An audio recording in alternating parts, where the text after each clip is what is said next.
Hi, I'm Thorn Bishop, and welcome to Top Secret Inc. Today we'll be walking through Ice Cream Man Vol.1 Rainbow Sprinkles, issue number 1 by Image Comics.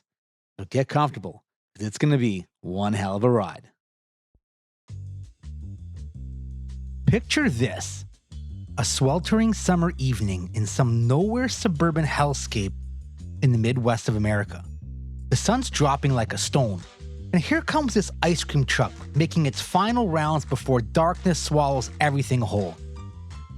Our boy Rick, the ice cream man, is slinging frozen treats to a lineup of sugar-hungry kids and their sweaty moms when this little dude rolls up, all alone. Rick eyeballs the kid. "Hey, sport, where are your parents at?" Because yeah, this kid looks way too young to be roaming the streets solo as twilight creeps in. Hard to pin down what decade we're even in here. I mean, if this was the 80s, then no biggie. Kids ran wild back then. But nowadays, a 9 or 10-year-old wandering around town during sundown, that's a goddamn Amber Alert waiting to happen. Anyway, the kid's name is Byron. He puffs his chest and he goes, "Hey, I'm a big boy now." And Rick just shrugs and says, "Well, shit, I can't argue with that." Turns out Byron wants a double scoop of chocolate on a cone. So Rick hooks him up and sends him off his way with a friendly warning. "Get home safe, kiddo. It's getting dark out there." What a stand-up guy that guy Rick is, eh? Yeah. So Byron's strolling home, whistling some tune, tongue working overtime on that ice cream cone. Meanwhile, the story decides that now is the perfect time for a fun nature lesson about the Brazilian wandering spider. Long story short, this thing is deadly as fuck. If only one of these 8-legged nightmares sinks its fangs into you, you're in for the worst day of your miserable life. Stay the fuck away from them. Yep, good advice. Byron makes it home, and wait for it, tosses the empty cone right onto the front lawn. Now hold up here. Can we talk about this for a second? That was a waffle cone. And those things are absolutely delicious. And that little psychopath just throws it on the ground like garbage? Do kids not even eat cones anymore? Like they are edible. I know as sure as hell that I eat mine. And why chuck it on your own lawn? Like, your parents are gonna find it, and then you're gonna have to go march your ass back out there and pick it up. I mean, kids now these days. Anyways, Byron reaches the front door and he digs into his pocket, and you think he's going to grab his house keys, but no. He pulls out a clothespin. He clips that sucker right onto his nose before opening the unlocked door. Okay, like that's weird. Like, how bad can your house smell? Pretty fucking bad, apparently. Inside, there's mail scattered everywhere like confetti, like at the world's shittiest wedding party. Byron bends over to greet his pet spider, Rupert. Aw, isn't that cute? Let's hope that's not a Brazilian wandering spider.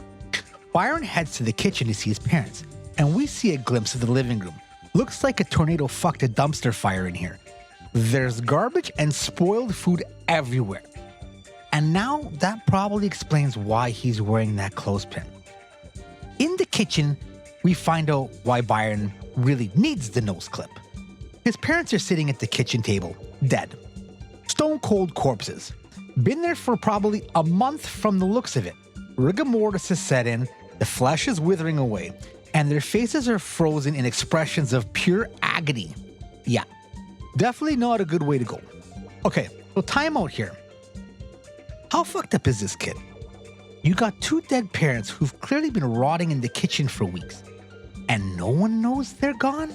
Like, don't they have jobs, responsibilities? You think that someone would have done a wellness check when they both stopped showing up to work? Speaking of which, let's cut to the police station and meet Detective Jolio Kwan. She's an Asian woman in her 30s who's absolutely thrilled with her career choices. Just kidding, she's just miserable as shit right now. She's stuck taking a report from some hysterical woman about a brutal murder of her cat named Padford Butterworth. The woman's giving this incredibly detailed description of the perp's face for a police sketch. But there's only one problem here. She's describing Bigfoot. The cops are having a hell of a time believing this because apparently everyone in this town must be just batshit insane. Then, in a fit of rage, the the woman pulls out her cat's skeleton out of her purse, completely stripped of its skin and flesh. The sketch artist drops the pad and screams, "Jesus fucking Christ here." Jolio escorts the old lady out, promising that they'll get back to her in a month or so. The woman's shrieking, but what if it gets the children next? Jolio shuts the door and face palms herself so hard that you can hear it.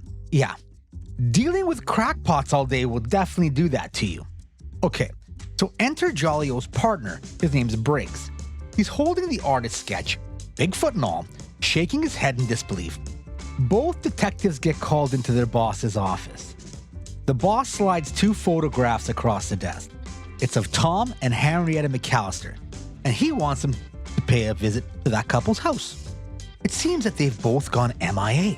No response to calls from their employers. Briggs cracks a joke about tax evasion or some kind of overdose. The boss isn't too impressed and cuts him off, and he says, "Listen, they haven't reported to work in a couple weeks, and there's another problem." He ends up tossing a 3rd photo over. His name is Byron. It looks like they got a kid, and no one knows about his whereabouts either. So now we cut back to Byron, who's wandering through the woods behind some houses. It must be backing into a ravine or something as he's walking.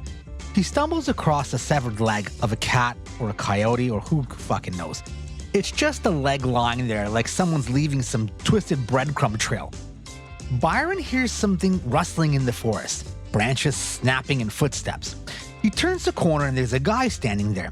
His clothes are shredded to hell like some savage animal went to town on him. And the guy stumbles closer and Byron squints. He says, "Hey, aren't you the ice cream man?" And Rick smiles. "Well, yes I am. You want to see something cool?"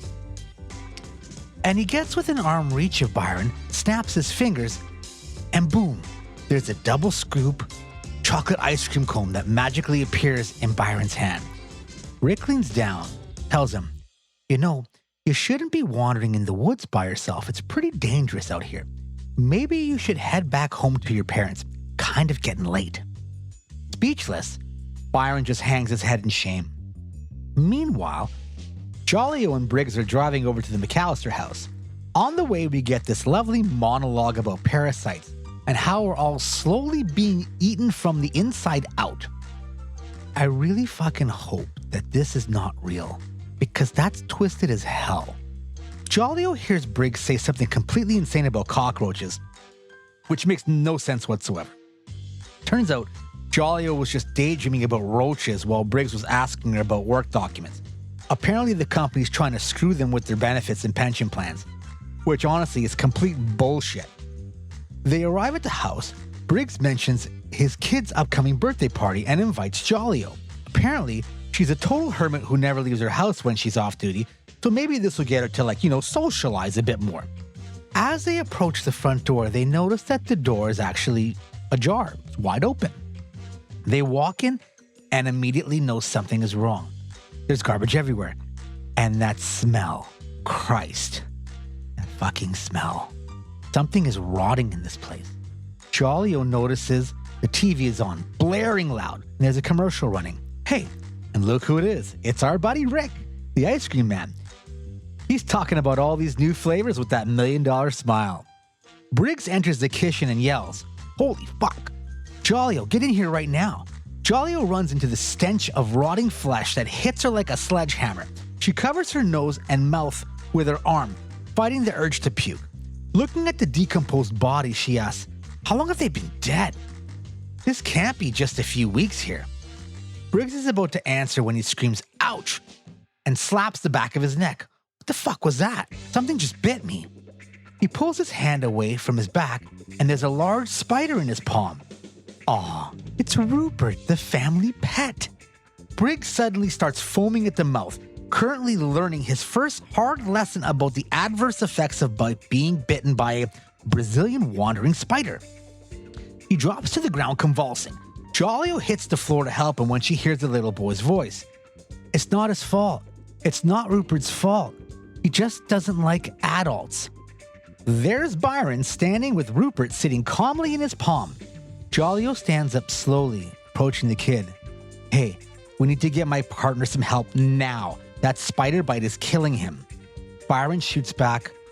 My parents started feeling sick when Rupert bit them too. Jolio tries to get Byron to put the spider down, but the kid completely panics and bolts out of the house with Rupert. Jolio knows that we need to get that spider to identify the toxin to save Briggs, and now that kid's gone. She chases him out the back door into the forest. The kid's running so hard he loses his shoe. Then she hears a scream for help. She turns the corner to find Byron being held 6 feet up in the air by...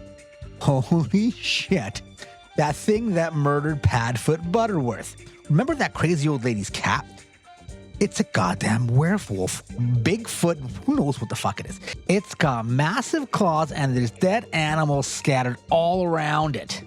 Let's take a guess who's ready for a proper meal now. Something with a little more meat on the bone.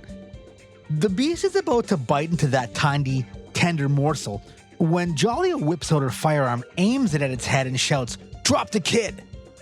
She probably didn't mean that literally. But the Sasquatch thing chucks Byron at her like a fucking paperweight. They both hit the ground hard. The creature starts advancing. Jolio covers Byron with her body, protecting her from the beast. I gotta hand it to her, like even in the face of death, she's still doing her job. The creature's just a couple feet away when it lets out this bellowing scream, and it reaches behind its neck and yanks Rupert off and tosses the spider a few 100 feet away. The beast starts foaming at the mouth and runs off to the woods, leaving them both on the ground. Jolio rolls over onto her back in the grass and asks what the kid's name is. He tells her. She kindly tells the kid to go fuck himself. Probably because this has been the most traumatizing day of her life. About an hour later, police and paramedics swarm the McAllister house. They file a report, death by spider bite. But how? They don't have lethal spiders in this part of America. Jolio asks if they can get the transferring of the spider to forensics for testing, and the officer on tight tells her that spider's MIA, like it's nowhere near here by now.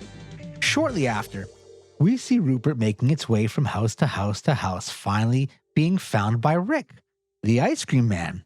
He picks up the spider off the ground, snaps his fingers, and it transforms into a lovely double scoop of chocolate ice cream cone. This issue ends with Rick flashing his fangs. I hope you enjoyed the walkthrough today, but here's the thing. You need to get your hands on the actual book. Hit up your local comic shop or grab it from an online vendor. Support these comic book companies because they're the real people busting their asses writing these insane stories. Even though you're hearing about it from me, when you actually read it yourself, I guarantee you'll have a completely different perspective on the whole thing. Trust me, it hits different on paper.